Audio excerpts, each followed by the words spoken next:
So, next. What are the common stages of your trading journey in the stock market? First, yung investor. So, ito yung conservative, ito yung mga long-term, ito yung low risk.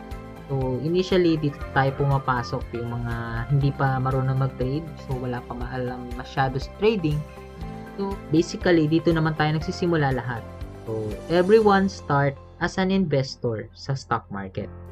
So, paano ba nalalaman sa stock market at first? Siyempre, through mga insurance, mga bull, mga UITFs, mga bangko, mga financial advisors, mga friends mo na matagal na nag-i-invest sa stock market.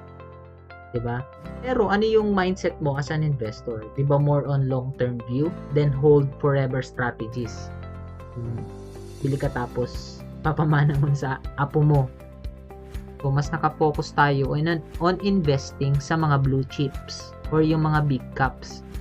Pero, manonotice na you didn't make that much money or it barely even moved, and worst case, nag-negative pa yung ininvest mo.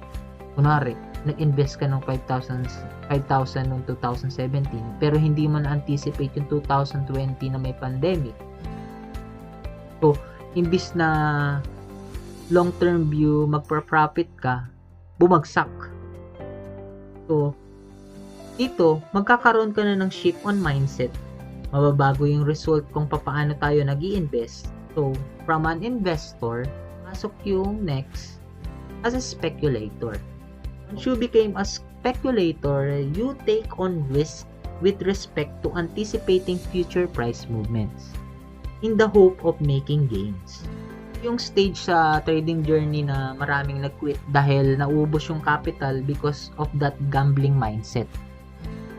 Nagiging sugal yung view natin sa stock market because we were speculating. Ito yung stage na nag-filter out dun sa mga gambler and to those who persevered and make effort to study the stock market like you. So, isa ka dun. Kasi, you make effort to study the stock market. Congratulate you all since nandito kayo. Lastly, ito yung trader. So, as you try to learn more and explore things and move outside the boundaries created by those two stages, yung investor and speculator, so you will enter the dark side of investing called trading. So, sa trading, ito yung active engagement of buying and selling shares. Hindi ibig sabihin na when you trade, you end your transactions in a day. Kasi ganun yung minsan na iniisip nila eh. Pag trader ka, magbabay ka ng umaga, sisell mo ng closing. So, trader can hold stocks in weeks, or in months, or in years, depende dun sa rules. A trader have a clear basis on how to enter or close a trade. So, may rason kung bakit siya pumapasok sa stock at kung paano siya lumalabas. So, now, on what stage are you now in your journey? So, ikaw ba ay investor, speculator, or a trader?